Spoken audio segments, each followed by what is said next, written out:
Hello, welcome. I'm going to pull on one of my sweet friends. Her name is Alison. We have some really fun things we are going to go over today. So we'll just give her a second. There you are. Hi, Alison. Hello. How are you? Sorry, I gotta get my headphones in. I'm good. How are you? I'm good. I'm so Good. excited to have you on today. I Oh, think you have thank you lots so of much. valuable things to share with everybody. Yeah, I'm excited. My hair's extra wild today. I feel like I went Oh, Elsa. I didn't even mean to go all it's curly so and cute. crazy Wait, is on the that day that new? you are on today. Is I'm your hair channeling my new? inner you today. I love it. Is the color new? No, oh my gosh, no. I'm so long overdue to get my hair done. So this will be But it gone was like, soon, but this is, yes, months. But it's I've just been, never noticed it before. It looks cute. oh, thank you. Appreciate You're it. welcome. Okay, we have lots to talk about today. It's fun because I feel like you have a pretty similar story to me and things that I share, but totally unrelated, right? We've just kind of met each other over the last few months, but that is exactly what I'm noticing is a lot of female entrepreneurs have very similar struggles and issues and things. So I would love to hear your perspective on some of that. But just to introduce you, Alison is an amazing business and mindset coach for content creators and bloggers. Super helpful. She gives a ton of free content. She's also amazingly valuable to hire. So if you're looking for somebody to help you with business strategy, mindset, content stuff, which I know I struggle with all the time, she's your woman. Check her bio out, check her links out. Amazing. But she's also one of my inner circle sisters. So we're in a women's mastermind together, which is where we really got to know each other. And I've come to really love just her energy and appreciate her. So I wanted to bring her on to share her story with us. So Alison, I asked you just briefly, and I actually don't even know the whole story, which I think is going to be I fun. know. If Yes. in business, if in life, if you have ever struggled with physical or emotional burnout, and your only answer was, yes, it's an interesting story. I'm like, perfect. I want to hear your interesting Surprise. story. Yeah. What's even more interesting about it, and I love your intro because even though our stories are, I'm sure, completely different, I was listening to another interview that you did with someone else just to kind of get the vibe of what this would be like today. Yeah. And I also share kind of a similar story where there's different types of burnout. And so in the original, so in 2018, this is kind of like my starting point of like, oh, this is what burnout is. I Yeah. was a marketing director of a company that was really ambitious and kind of classic, like overworked, underpaid type position where I was just taking on more and more and more and not getting a lot of reward for it, which now I realize is mindset. I'm like, I wish I knew the tools that I have now. I wish I knew in my career. Like, I wish I knew how to manifest back then, but it's So my another I used to story. say we run our business together, right? Is I'm so sick of everyone always saying it's your mindset, but the problem is it's always your mindset. Like it just is always the answer. So yes, I get Yeah, that. yeah.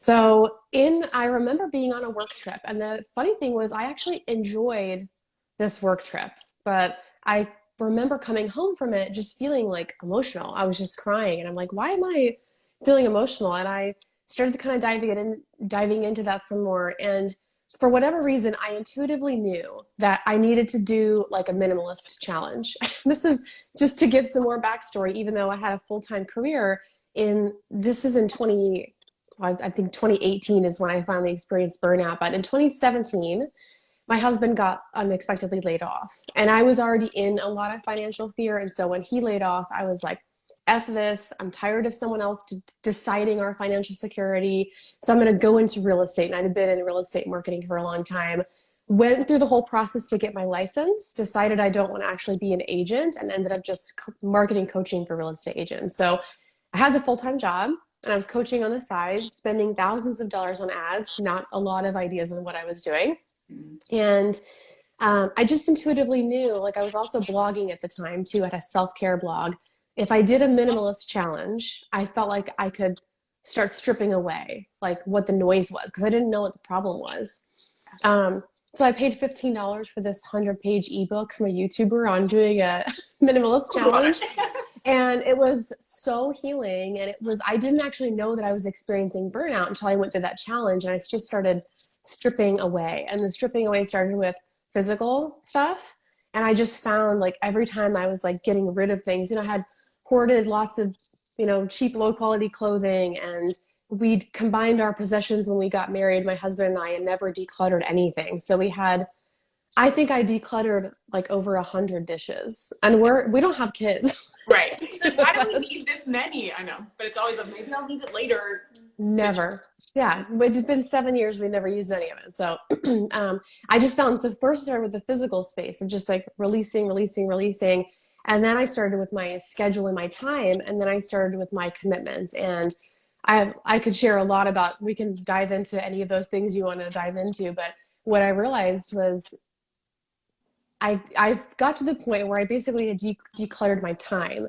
And I had like 2 to 3 hours of extra time in every single day. And I had hundreds of extra dollars every single month, and I started paying off debt.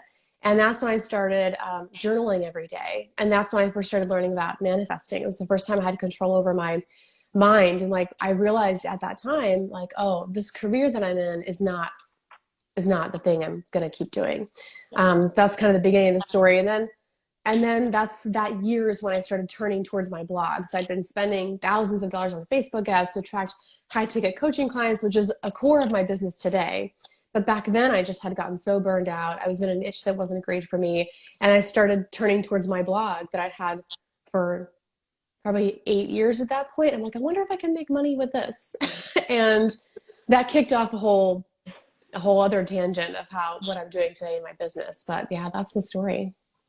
And I think that's really powerful. So the first thing that you said that really resonated was in the actual burnout, you had no idea you were in burnout, right? No idea. Many women, myself included, like I say this all the time, I was already a doctor and I wasn't even recognizing or identifying that what I was going through was burnout, because I think we can really point it all the time to, well, we're busy. Maybe I just need a career change, right? Maybe I'm sick of my job. And some of that stuff is what's allowing those feels of burnout, but we don't realize, no, this is our nervous system shutting down, like telling us that this is not the right path. We are overcommitted, we are underpaid, right? We're not doing the things that bring us joy. And that's what creates burnout. And that lifestyle piece of it is just as important, right? I always find people who will do one piece of the puzzle really well, but forget the rest of it, right? So maybe you're taking care of your physical health, but you're super overcommitted on your schedule, doing everything for everybody else. Or maybe you do really good with your, mindset and journaling, but you completely just let go of your physical side of your health and you're eating crap and you're doing convenient stuff. And truly it's the kind of combined layers of all of that. It's the physical, it's the emotional, it's the time commitment, it's all of those things that end up, all of a sudden you look up and you're like, holy crap, I'm in full on burnout. And that's a really heavy, if you can, I would like you to describe kind of how you felt when you realized that. But for me, it was like a very heavy, very lonely. And honestly, I was a little bit scared. So it's one of those things like, oh shoot, I'm so far into this. Like, how do I dig myself out of this hole? It feels impossible to change. And I think that's where a lot of women sit. And sadly, that's where a lot of women stay, because they don't know that there's tools and resources and people, right, to help, hold their hand and drag them out of it. So what did that feel like to you when you realized, like, oh shoot, this is big? Yeah. When you described that, what you felt, I like feel it all over again, that like heaviness. And in 2018, when I experienced that first burnout, I think I didn't feel much at all. And I feel really grateful and blessed that I had this intuition that I just needed to do this minimalism challenge. Like, I don't know what drew me to do that, but that's the only reason why I recognized I just needed to like release things. And I was being buried and I had no idea, but I didn't feel anything. And so fast forward, and I experienced my second burnout last year.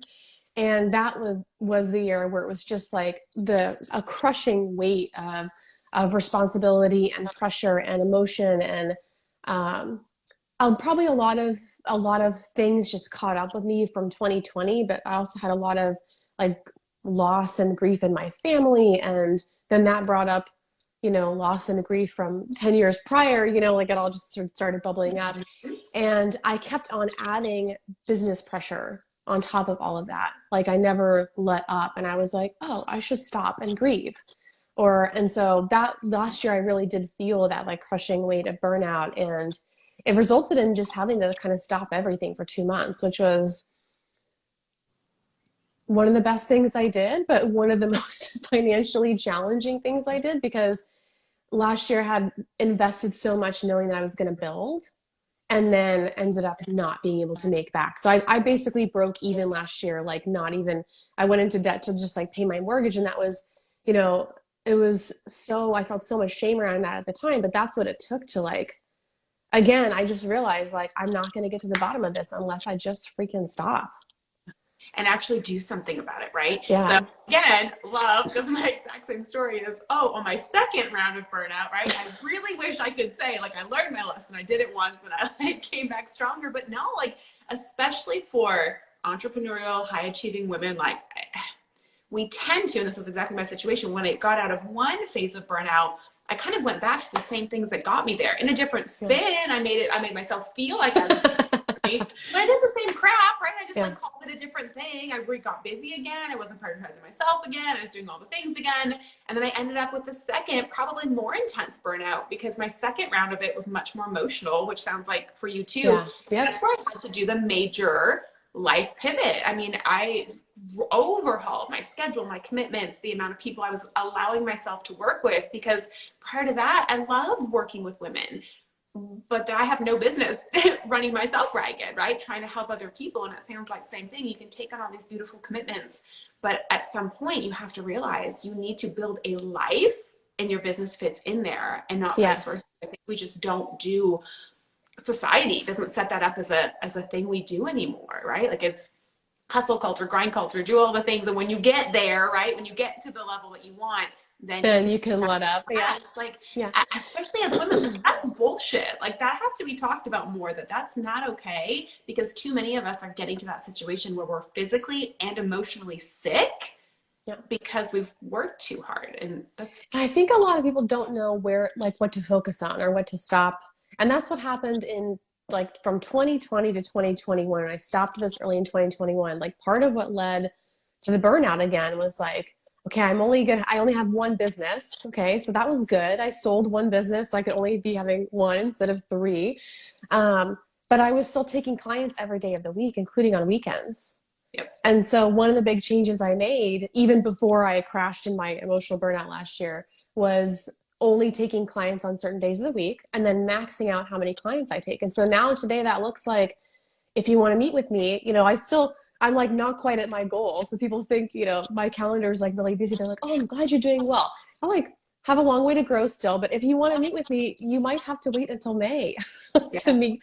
And that's part of my self-care is like, and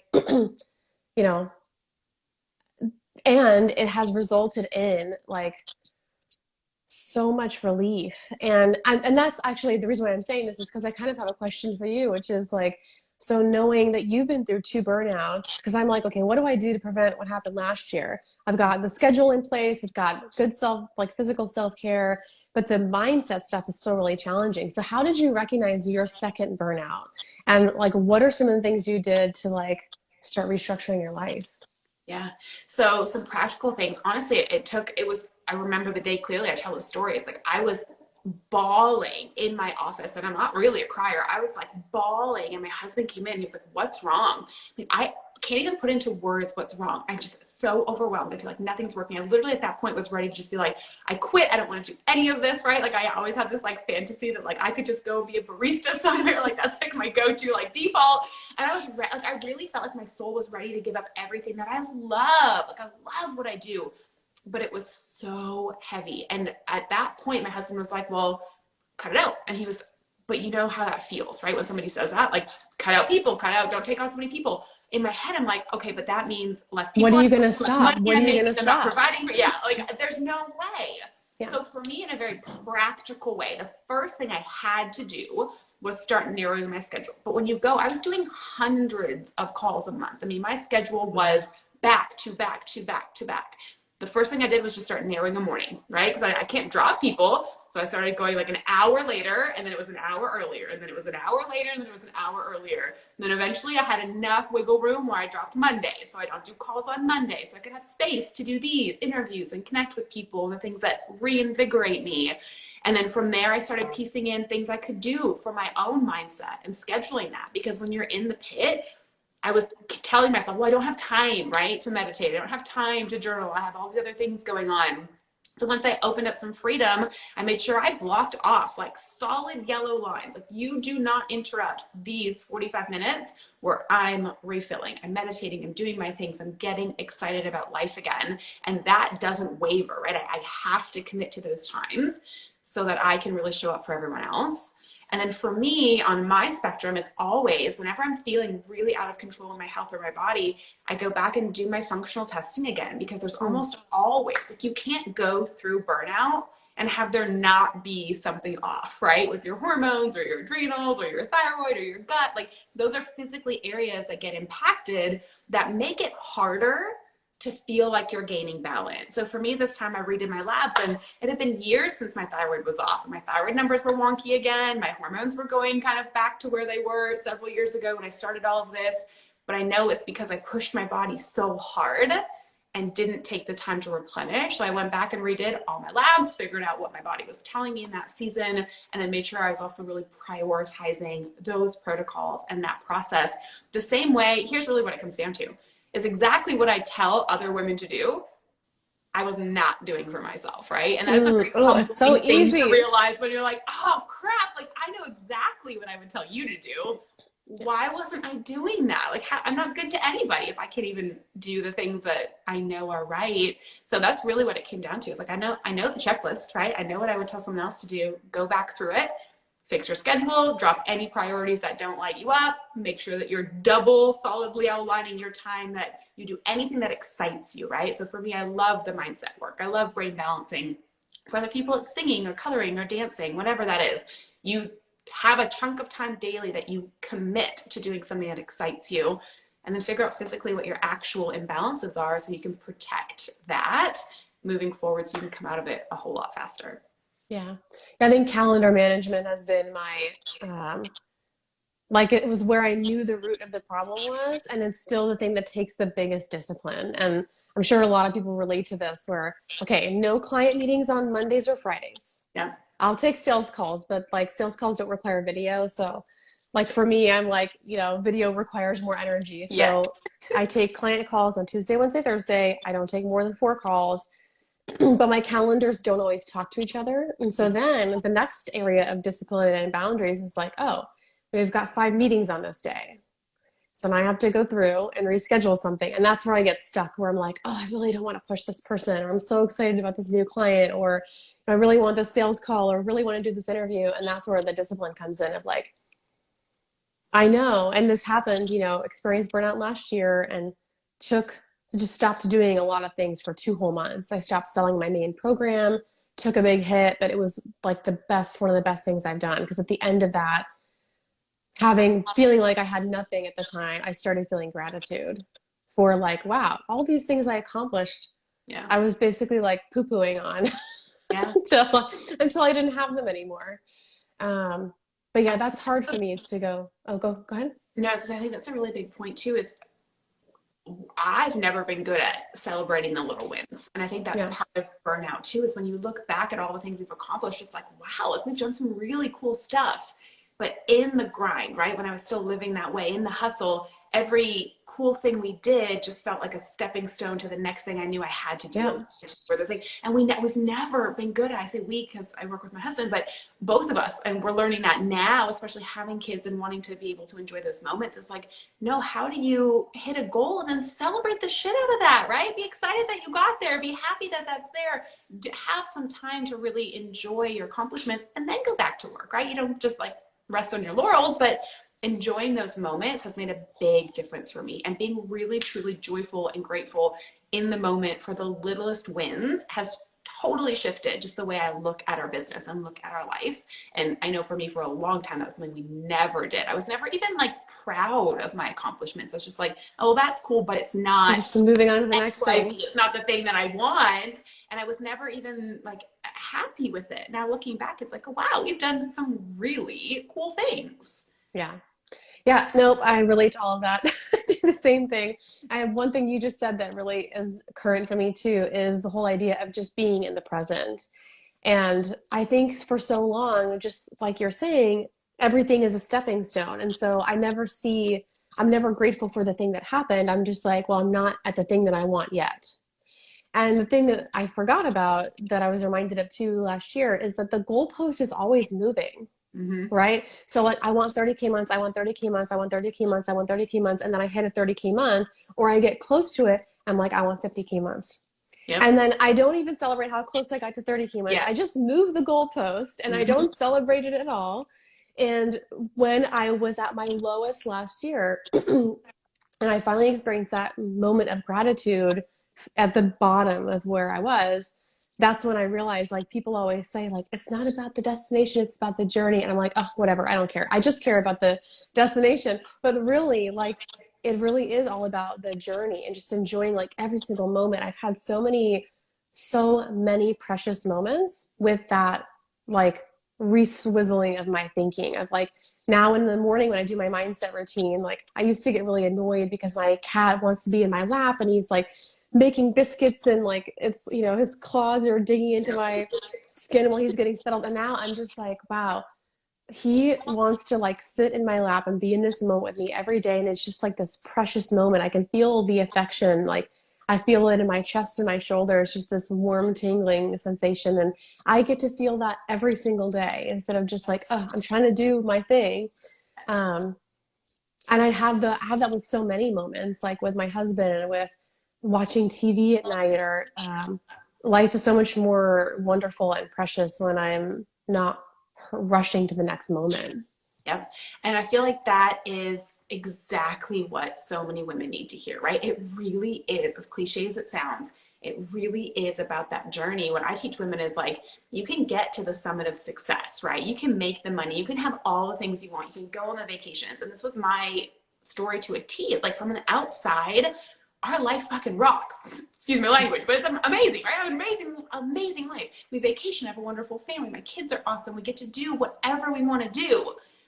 But personally, I know fully the height of success, the summit, sucks if you're there with anxiety, if you're there with pressure, if you're there exhausted, if you're there annoyed, if you're there not feeling right, if you're there thinking about all the other things you should be doing, if you're there still checking your emails, if you're there still checking your DMs, like that is not fun. That is not success. And so many of us live in that piece, and that's where we physically crash, right? That's why you have autoimmune disease. That's why you have this physical burnout. That's why you have adrenal issues. That's why your thyroid sucks. Like it's all because we put these pressures and our physical body cannot withstand all the pressure we put on it. But we want to point to, oh, it's because of my thyroid or it's because of this and that. It's like, no, it's because of the lifestyle you created. Yeah, your body's trying to talk to you. And both times, like in the last 6 months, there was twice where I overfilled my schedule and I got sick both times. My body was like, oh, Alison, you're doing the thing again. And I love what, you know, Carrie and Lauren tell us all the time, our coaches in the Inner Circle Sanctuary, if you don't slow down, your body will make you. If you don't listen, like your body will, you know, it'll take care of it for you. Yep. That's the truth. It will. And we never want to see it. And part of it is also getting kind of curious around that, right? When your body is talking to you, being aware enough to sit back and ask why, right? What is it trying to tell me? What do I need to learn in this situation that I am clearly pushing too hard? And those are really great moments to open up what probably needs to be addressed in your life. Yeah. Yeah. I had a mentor tell me, like, you know, he would ask, what's the reason why? And I would say, well, I don't know. And then he would say, if you knew the reason why, what would it be? Yeah. I think that's a funny question because it's like, well, if you think of it that way, you're like, oh, well, I guess I do know the reason why. It's because my schedule's over full, or yeah. And truly, I fully believe now, as I'm getting wiser, as I go through more and more of this, is like, I do fully believe your heart knows the answer. It always does. Like it truly always does. The block for most of us is we never sit in silence and introspection long enough to actually listen, right? I always call it, like, I was joking about myself this last little bit with that, like manic manifesting, right? Like you want everything, you're praying, you're journaling, you're doing all the things and you're asking for all these answers, but did you sit long enough to hear the answer? Or did you just go back to the next thing that you were trying to force in life, wondering why it's not all working out, right? I think that alone, if someone out there is struggling with thinking they're getting to burnout, feeling really overwhelmed, the very first thing I want you to do is commit 10 minutes. Start with 10 minutes and sit in silence with your hand on your heart. That's it. Don't journal. You're not guided anything, you're sitting in silence and just give your body a second to catch up. And even it's so hard. Clarity. It's so hard. Right? So hard to say because we never do it. Yeah. I think that's a lot of people. I just, you just reminded me of an exercise I started doing recently, and I couldn't read for a long time. Like, I was an avid reader growing up in school, and then in my adulthood, and especially in entrepreneurship, I just really don't like reading, which is really a bummer because there's all these really great books I wanted to read. And so I've been listening to audiobooks, but last year, just last quarter, actually, I started being able to read again. I'm reading like 2 books a month, and it just started with being able to, and I think the first burnout that you went through and that I went through was kind of like more physical. Yeah. And the second burnout I went through was more like emotional. I think like you just, it's like, and that makes sense, right? You're stripping away these layers of like, oh, I didn't have the emotional burnout before because I wasn't even feeling anything. So recently, like that was it was such an awakening to me when I could read again. It was the first, and really what happened was I just finally was able to be still enough. And then recently I've realized when I read a book that I'm really into, I'm like, oh, this is such a great quote. I'll pick up my phone. I want to write a post about it or share something in my Facebook group. And so my new discipline when I'm reading is like, I'm going to read, and then I have a journal next to me, and the phone is not anywhere in sight. Yes. So I can keep, it's so hard. Yeah. The discipline of just sitting still. Yeah. I think that's probably the number one takeaway from today. It's like that stillness is where you start to uncover your answers, right? What is the next thing that your heart really is telling you? You have to be able to sit in that stillness to do that. And it's tough, but it is very, very necessary. So I'm so thankful for you sharing very openly about all of this. I know truly that there's very few women I talk to who don't deal with this. It's that we're usually too in the moment, especially too ashamed, or we feel guilty, or we feel like we're doing something wrong, like that this isn't a legitimate thing that really successful people go through. And it very much is. I would even go as far to say everybody at some point experiences some form of burnout. And the more we talk about it and the more we're open about it and the better we get at identifying when we're going towards it before we have to hit the pit is how we're going to just minimize the amount of suffering that we have to go through. And more people like you sharing that you too struggle with this. We're still actively learning, right? We're never through the storm. We're always just kind of learning how to go through it and navigate it better. But I so appreciate your openness with that. If you had one word of advice, some parting advice for anyone who's feeling like they're struggling with some burnout or overwhelm, what would be the number one thing would be your takeaway? I think there's a couple, and they come from our conversation today. And so like the kind of what we've talked about today, the things that might have prevented our burnout are, number one, slowing down and listening to your body. Because your body will tell you, like, that's how do you prevent burnout? You have to start listening. Yep. So like if you get sick, if you start having knee pain, if you like just slow down and ask yourself what's going on. And then second of all, another way to prevent burnout is to literally just start taking, like you said, those 10 minutes a day of stillness. Like no matter what's going on, everybody can find 10 minutes. Yeah. You can just sit in the bathroom a little bit extra longer if you need to. Yep. I get that advice. Like, at the toilet, you're at a red light, before you exit your car to go into the building, like you can find small moments. You just 10 minutes. And then if you can just slow down before you like get to the edge of that cliff, that's the biggest advice that I have. And it's working for me so far, but I'll keep you updated. Yes.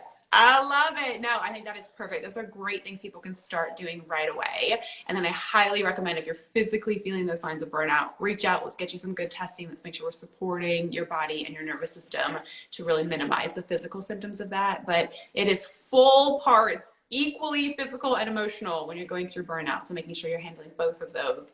That's really awesome advice. So thank you so much. You guys go follow Alison, check her out. She has lots of free resources, links in her bio. She's amazing. So make sure that you go and show her some love as well. Thank you so much for being here. I appreciate it. And I will keep this video posted for all the women who need to see it. Yeah, thank you for having me. I'll see you guys soon. Bye.